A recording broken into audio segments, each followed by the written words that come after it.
saudara-saudari, keluarga besar IKP yang dikasihi oleh Tuhan Yesus Kristus. Salam bagi setiap saudara. Saya bersyukur dapat menyampaikan permohonan singkat dengan firman Tuhan bagi saudara saat ini. Dan firman Tuhan itu didasarkan pada kebenaran firman Tuhan yang terdapat di dalam Kejadian pasal 28 ayat ke-16. Demikian saya bacakan bagi saudara. Ketika Yakub bangun dari tidurnya, berkatalah ia, "Sesungguhnya Tuhan ada di tempat ini, dan aku tidak mengetahui." Saudaraku yang dikasihi Tuhan, saya percaya setiap kita, Bapak Ibu, saudara-saudari semuanya menyadari dan mengenal betul akan tokoh Yakub ini. Dalam peristiwa ini, Yakub harus melarikan diri dari keluarganya. Dan hal itu dilatar belakangi oleh karena kemarahan dari Esau, kakaknya. Kakaknya yang merasa sudah ditipu oleh Yakub begitu marah dan berikhtiar untuk membunuh Yakub.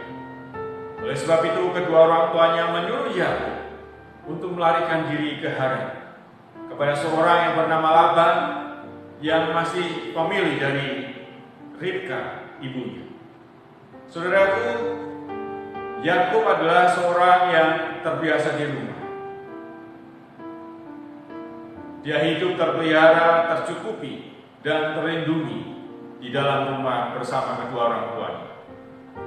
Tetapi dalam peristiwa ini, dia harus melarikan diri seorang diri melalui padang gurun yang sangat berbahaya bagi dia. Dan saya percaya pergumulan yang berat adalah karena ancaman dari kakaknya terhadap dia. Ini sebuah pergumulan yang tidak mudah. Padang gurun adalah daerah yang berbahaya bagi siapapun. Dan itu menyebabkan Daud ada di dalam keletihan.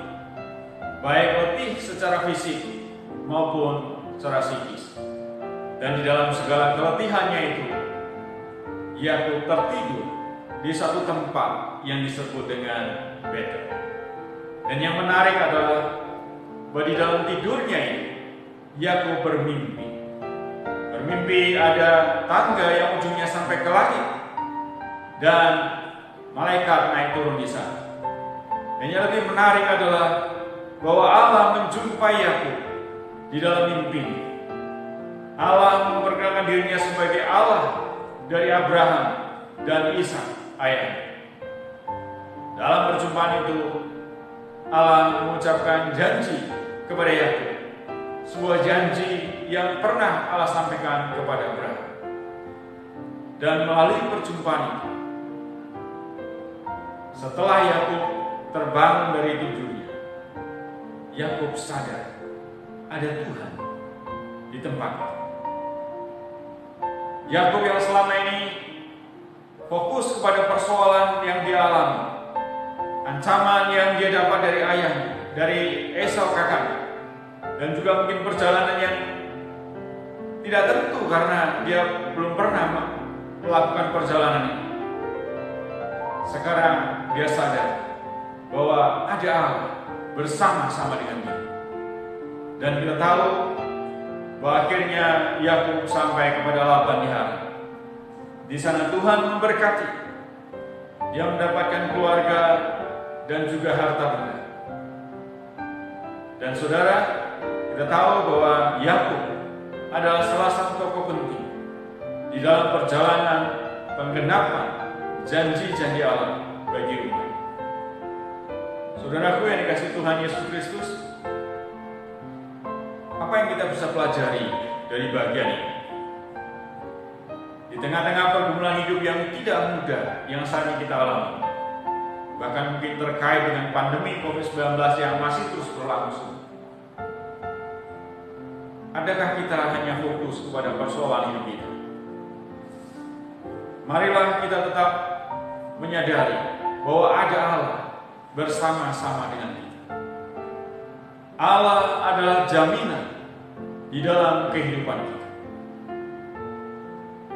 Musa menangis di hadapan Allah ketika Allah berkata kepada Musa bahwa hanya ada seorang malaikat yang akan menyertai perjalanan bangsa Israel ke tanah Kanaan oleh karena dosa-dosa orang Israel. Musa sedih dan meratap, menangis di hadapan Tuhan. Karena bagi Musa, bukanlah seorang malaikat yang menjadi jaminan di dalam perjalanan bangsa Israel, tetapi Allah sendiri. Dan kita tahu dalam peristiwa itu, akhirnya Allah yang menyertai bangsa Israel. Saudara, keberadaan Allah bersama-sama dengan kita adalah jaminan bagi setiap kita. Hanya sering kali kita seperti tidak menyadari. Kita fokus kepada persoalan hidup kita. Kita bergumul seolah-olah tidak ada.